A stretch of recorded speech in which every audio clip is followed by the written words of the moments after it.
बिस्मिल्लाहिर्रहमानिर्रहीम। खातिन हज़रात, मैं हूँ अख्तर अब्बास और आप सबको मेरा सलाम पहुँचे। अच्छा, आए दिन दो सवाल बहुत रेगुलर आ रहे हैं।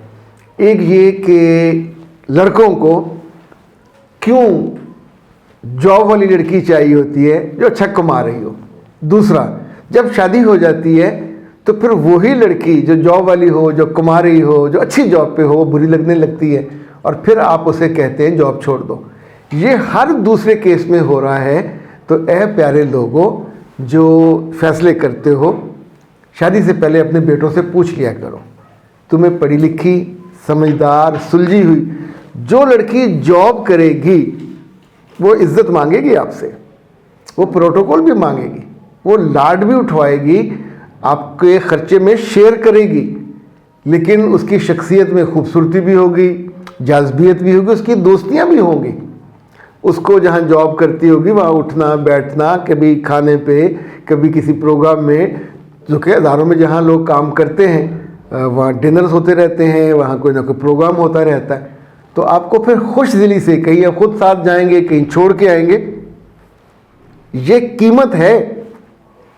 जब भी आप आप कम पढ़ी लिखी चाहते हो, वो अनघड़त होगी, कभी कभी आपके आके बोलेगी भी, लेकिन आपको टो भी करेगी। और पिछले दिनों एक बच्ची से मेरी बात हुई, वो FA पास है, लेकिन इतनी शानदार, इतनी ग्रूम्ड, और उसकी माँ ने अपनी बेटी को बिल्कुल जैसे कहते हैं ना हीरा तराश दिया। उन्होंने अपने मियाँ की खिदमत के मामले में, उसके जो वेयर अबाउट्स के मामले में शी वॉज सो क्लियर कि मुझे उससे बात करके मैंने उसे कहा, बेटा मैं तुम्हें दुआ देता हूँ कि तुम अपने घर में, अपने रिश्तों में हमेशा उनकी आंख का तारा बन के रहोगी, क्योंकि तुम्हें चीज़ों की समझ है। ओके जी, अब हम इसी सवाल पे दोबारा आते हैं।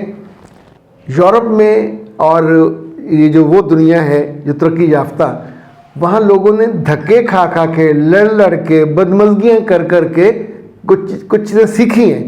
उसके नतीजे में हम अभी और 20 साल धक्के खाएंगे, फिर उस नीचे पे पहुँचेंगे। उन्होंने ये तय किया कि जब शादी हो जाए तो शादी के बाद जो घर के एक्सपेंसेस हैं वो आधे आधे हो जाएंगे। ग्रोसरी आधी आधी, घर की जो चीज़ें हैं वो आधी आधी। जहाँ घर का मॉर्गेज करना है, यानी कर्जे पे लेके बनाना है, आमतौर पे अगर मर्द के लिए पॉसिबल हो तो वो ले लेता, औरत के लिए पॉसिबल हो तो वो। एक दूसरे को जिताते नहीं हैं, जब तक रहते हैं बड़ी कदर के साथ रहते हैं। बीच में कहीं अलग होना हो तो एमिकेबली बैठते और अलग हो जाते, ज़िंदगी में जहर नहीं फैलाते, अगली ज़िंदगी का आगाज़ कर लेते। पाकिस्तान में इस वक्त जो सबसे बड़े मसाइल में से एक मसला ये है कि जो लड़कियां कमा रही हैं वो डॉक्टर हैं, इंजीनियर हैं, टीचर हैं, प्रोफेसर हैं, व्हाट्सएवर दे आर, बाहर बहुत रिस्पेक्टफुल हैं, बाहर लोग उनकी कदर करते, घर में आके एकदम से वो बेबस हो जाती हैं। यानी इतनी ब्लैकमेलिंग होती है, मियाँ पढ़ा लिखा हो, कम पढ़ा लिखा हो, वो सारी तनख्वाह पे कब्ज़ा करता है। यानी आप सोचें कि लड़कियों ने अगर कमेटियाँ डाली हुई हैं, निकलती हैं 5-6 लाख की, तो उस पर भी कब्ज़ा हो जाता है।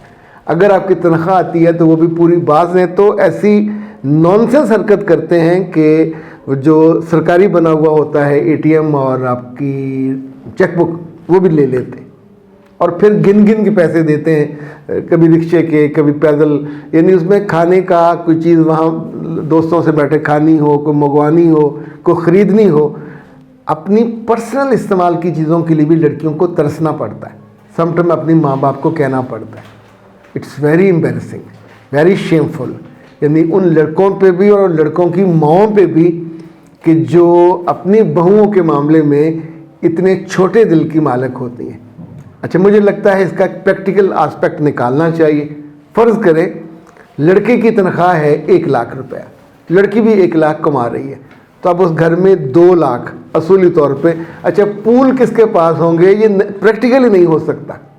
अगर आप लड़की से सारे छीन लोगे तो आप उसके दिल से अपनी मोहब्बत ज़ीरो पे ले जाओगे, लॉयल्टी भी सफ़र करेगी। अब प्रैक्टिकली मैं आमतौर पे 3 करता था हिस्से या 4 हिस्से करता था कि लड़कियों की जो पे है उसके 4 हिस्से वो कर लें। एक हिस्सा चैरिटी भी अल्लाह की राह पे दें, हर सूरत में, चाहे वो अपने माँ बाप को दें, चाहे वो किसी और गरीब रिश्तेदार को दें, दे वो ज़रूर। बाकी बचे 3 हिस्से, यानी 10,000 निकल गया, बाकी बचे 30,000 के 3 हिस्से। तो एक 30,000 मियाँ को दे, एक 30,000 अपने लिए रखे और एक 30,000 वो सेव कर ले, कमेटी को डाल लीजिए। यानी मियाँ को भी एक अच्छा चंक चला गया, आपके एक्सपेंसेस के लिए एक चंक बच गया और आपकी कुछ सेफ्टी भी हो जाएगी। एक सूरत ये है। अब जो मियाँ है उसके पास जितनी तनख्वाह है, देखिए वो घर का सरबराह है, सारा खर्चा उसी ने करना है।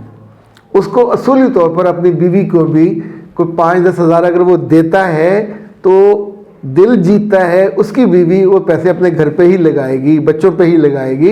इस वाले मामले में जितने भी पैसे हों वो कम होते। मर्द अगर बीवी से जबरन पैसे लेता है तो ये उसकी मर्दानगी को चैलेंज है, किसी तौर पे जेब नहीं देता। अच्छा, एक हल और हो सकता है, यानी इसे हम कहते हैं ऑप्शन 2, वो ये कि शुरू से ही आप अपने पैसों को आधा आधा कर लें, 1 लाख उसका 1 लाख उसका, तो दोनों का होगा 50,000, इसका भी 50,000, दोनों मिलके हो गए 1 लाख।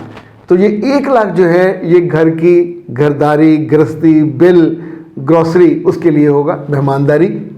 जो बाकी 50 हज़ार है वो आपके पास आपके हुए, तो लड़की उनमें से वही पैटर्न करेगी, 30 बचा ले और जो 20 है वो अपने आप पे खर्च कर ले। अच्छा, अब आपके घर में ज़रूरतें ज़्यादा हैं जो आपकी पर्सनल हैं, तो आपके पास पैसे हैं ना जो अलग किए हुए। इसी तौर पे मियाँ घर के जो पैसे हैं उसके लिए अब दोनों ने जमा किए, किसी अकाउंट में डाल लें, घर में रख लें, उसी में से आप खर्च करते जाएंगे। जब ये ख़त्म हो जाए तो फिर अपने अपने में से 10-10 हज़ार उसमें और डाल लीजिए। किसी और के लिए तो खर्च नहीं कर रहे, अपने लिए कर रहे हैं, अपने बच्चों का, अपनी कोई पार्टी।